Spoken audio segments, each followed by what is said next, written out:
फिर European country पढ़ेंगे, तो इसको लिख लिया, इसके आगे इनकी कैपिटल लिखना, फिर हम जब कंट्री का नाम लिखोगे वो पूरी लिस्ट मिलेगी तुम्हें गूगल में। तो दुनिया में, ठीक है, और हमने बोला कि दुनिया में जो आबादी है वो 7 अरब से ज़्यादा है, 7 अरब से ज़्यादा पॉपुलेशन है। और उसमें इंडिया का कितना कंट्रीब्यूशन है? इंडिया की लगभग 17% से ज़्यादा कंट्रीब्यूशन इंडिया का है, मतलब 17.7 के करीब इंडिया की पॉपुलेशन है। मान लो इससे मिट जाएगा, अभी नई स्लेट है।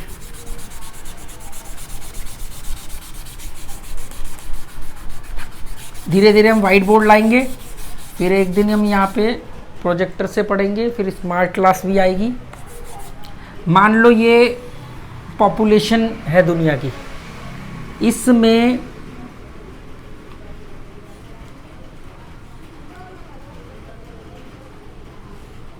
इतनी पॉपुलेशन तो चाइना ने दे रखी है, 18.5 या 0.4 है, मतलब 18%, और 17% 17.7, 17.7%, 17.7% आबादी, मतलब दुनिया की आबादी अगर 100 है तो समझ लो लगभग 20 लोग तो हमारे हैं, 20 इसके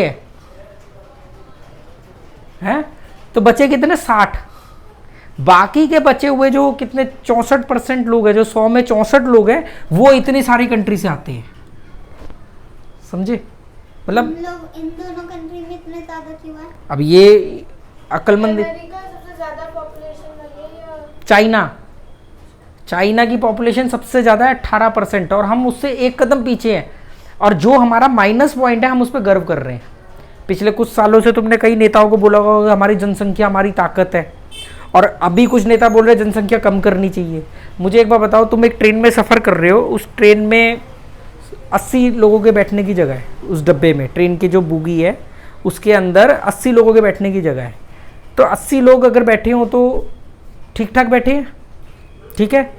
अब उसमें मान लो 40 लोग बैठे हैं, कितना मज़ा आएगा। मन किया भाई साहब जरा सामने वाली बर्थ पे बैठ जाना, लेट गए, विंडो वाली सीट खाली पड़ी है वहाँ जाके बैठ गए, क्योंकि आधा तो डब्बा खाली पड़ा होता है ना। ऐसा ट्रेन जब बिल्कुल ख़त्म होने वाली होती है, डेस्टिनेशन पे पहुँचने वाली होती है, तो सीटें ज़्यादातर खाली हो जाती है ना। हम तीनों, मैं, मम्मा और शादी दिल्ली में थे, और मेट्रो से जाते तो शाम हो गई थी, एकदम खाली थी। कभी मैं ऐसे, हाँ, वो मैंने तेरा मेट्रो वाला शॉर्ट वीडियो देखा है जिसमें तुम लटक रहे थे मेट्रो में, है ना।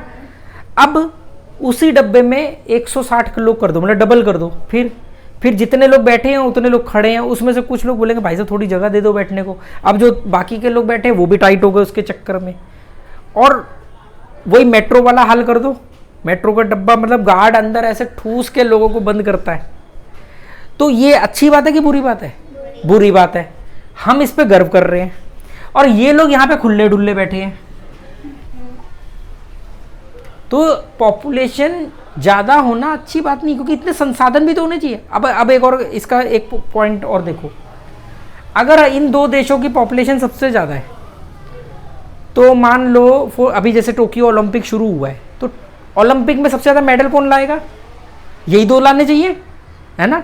ये तो फिर भी ले आता है, इंडिया का तो हाल पता ही है। तो अभी ये बताओ कि जब इतनी बड़ी आबादी में, तो फिर हमारे पास बेहतर और ज़्यादा मेडल आने चाहिए, पर उल्टा हो रहा है कि हम आबादी तो इतनी ज़्यादा लेके बैठे हैं और हमारे पास मेडल कम आ रहे हैं। मेडल से कोई बहुत ज़्यादा फर्क नहीं पड़ेगा, पर मेडल बता रहा है कि ये तो मेडल एक एग्जाम्पल है कि मेडल वाले मैटर में हम ऐसा है, तो बाकी मैटर्स में हमारा क्या होगा। तो कोरोना ने हेल्थ सिस्टम की पोल खोल दी। यहाँ पे देखो, यहाँ से शुरू हुआ कोरोना, वो तो ठीक ठाक बैठ गया, वो तो इकोनॉमिकल भी ग्रोथ कर ली, ठीक है, और वो मेडल भी सबसे ज़्यादा ला रहा है, दुनिया में सबसे तेज़ी से तरक्की करने वाला कंट्री। ठीक है, तुम इसको जितना मर्जी कोस लो, हमारा दुश्मन देश है ये, पर अगर दुश्मन सही काम कर रहा है, अगर कोई तुम्हारा ऐसा दोस्त है जिसको तुम पसंद नहीं करते पर वो काम सही कर रहा है, तो तुम्हारा बड़प्पन और तुम्हारा सुलझा हुआपन इसी बात में है कि वो तुम उसको पसंद नहीं कर रहे हो, पर जिस मुद्दे पे पसंद नहीं कर रहे हो उसी मुद्दे पे उसके खिलाफ रहो। अगर बाकी जगह उसकी जगह वो अच्छा काम कर रहा है तो उसकी तारीफ होनी चाहिए। तो जो ये अच्छा काम कर रहा है हमें उसकी तारीफ करनी चाहिए, भले वो हमारा दुश्मन है। जिस मुद्दे पे दुश्मन है वहाँ पीछे नहीं हटेंगे, वहाँ कॉम्प्रोमाइज़ नहीं करेंगे। और ये सरकारें जानती हैं, वो इसीलिए तो दुश्मन है, पर इसका एम्बेसडर हमारे देश में बैठा हुआ है, हमारा एम्बेसडर उसके देश में बैठा हुआ है। वोंग अंकल आए थे ना हमारे यहाँ, हम भी चाइना जा सकते हैं। कमाल की बात है, हम इसके साथ बिजनेस कर लेंगे। हम इसके एम्बेसडर को पीट पाट के नहीं भगा रहे, ये हमारे एम्बेसडर को नहीं भगा रहा। सब कुछ चल रहा है, पर पब्लिक के अंदर एक सेंटीमेंट्स पैदा कर दिए, दुश्मन है, मार दो काट दो। भाई इतना ही बड़ा दुश्मन है तो खत्म कर दो सारे राजनीतिक संबंध। तो नहीं जी नहीं, वो यही तो मैं भी कहना चाह रहा हूँ जी, जिस मुद्दे पे दुश्मन है, हमारा इनके साथ एक विवाद है एलएसी को लेके, तो वो विवाद रहेगा, वहाँ पे पीछे मत हटो। वहाँ पे वो एक कदम आगे बढ़े, तुम 2 कदम आगे बढ़ो। और जिन मुद्दों पे जो वो सही है, सीखना अपने पड़ोसी से सीखोगे या ईर्ष्या करोगे, तो वही चीज़ है। इसकी सबसे बड़ी खासियत क्या है, अगर मेरे से पूछो, ये एक नास्तिक कंट्री है, ये एक नास्तिक कंट्री है। हाँ, अभी इंडिया का चाइना से झगड़ा दुश्मन क्यों है वो मैं जब ज्योग्राफी पढ़ेंगे ना, तो जैसे जैसे धीरे धीरे इंडिया और चाइना पे आएंगे तो मैं तुम्हें बताऊंगा। मोटा मोटा मैं तुम्हें बता दूं कि चाइना से हमारा एक विवाद है एलएसी को लेके। जैसे पाकिस्तान के साथ हमारा एलओसी है, एलएसी बोलते हैं मतलब एक लाइन है, बॉर्डर है। हम बोलते कि हमारा देश यहाँ तक है, वो बोलता नहीं मेरा देश यहाँ तक है। जैसे मान लो ये घर है, हम बोले, ये अंकल बोलते कि मेरा घर यहाँ तक है, इनके जो भाई हैं उनका घर साथ में है, वो बोले नहीं नहीं ये तो मेरा कमरा है, तो हो गई दोनों में लड़ाई। ऐसे ही इंडिया और चाइना में एक लैंड को लेके डिफरेंसेस हैं, तो वहाँ पे एक समझौता हो गया कि ठीक है यार, जब तक फैसला नहीं होगा तुम यहाँ रुक जाना, हम वहाँ रुक जाएंगे। तो वो एक बाउंड्री लाइन है, अभी फैसला नहीं हुआ। हम कहते हैं हमारा देश, उसने कुछ ज़मीन तूने हमारी कब्जे में ले रखी है, वो कहता नहीं ये तो मेरी ही थी। ये विवाद है, इसमें एक बार हम उनसे हमारी वॉर भी हो चुकी है, उसमें हम हार गए थे। ठीक है, तो अब ये बात समझ गए कि आबादी ज़्यादा होना गर्व की बात नहीं है। आबादी ज़्यादा होने के बाद उसका यूटिलाइज कैसे कर रहे हो, ये गर्व की बात है। तो यहाँ पे इसकी आबादी ज़्यादा है तो ये तरक्की भी कर रहा है, इसके पास ये मेडल भी ला रहा है, ये इकोनॉमिकली भी वो तेज हो रहा है। हमारे पास तरक्की ज़्यादा है, हमारा हेल्थ सिस्टम एक बीमारी आने पे कोलैप्स कर गया।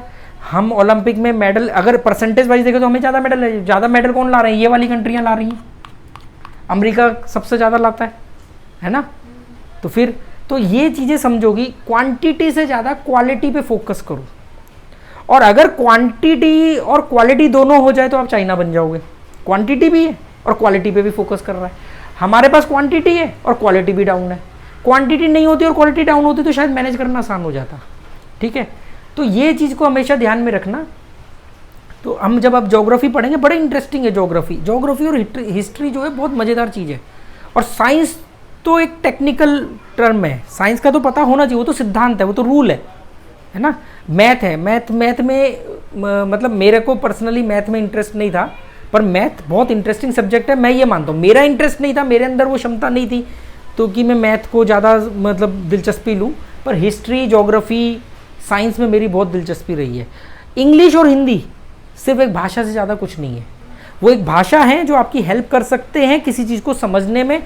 उनके अच्छे शब्दों का इस्तेमाल करके अच्छे वाक्य बना के आप लोगों को अपनी बात समझा सकते हो। जैसे मुंशी प्रेमचंद ये राइटर रहे हैं, हरिवंश राय बच्चन, इन लोगों ने ऐसे ऐसे शब्दों में ऐसी ऐसी चीज़ें लिखी, कविताएं लिखी या कहानियाँ लिखी, जिनको मतलब नाम के लिए कहानी है पर पूरा का पूरा समाज का आईना सामने रख दिया। ठीक है, तो दुनिया में कितने देश हैं? पर ये तो तुम लिख लेना और रिसर्च करना, जो भी 2-4 डिस्प्यूटेड कंट्रीज हैं वो भी लिखना। पर वर्ड क्या यूज़ करोगे? दुनिया में लगभग 200 देश हैं। दुनिया में लगभग 200 देश हैं। लाइट बारिश हो रही है बाहर, बहुत तेज हो सकता है लाइट चली जाए।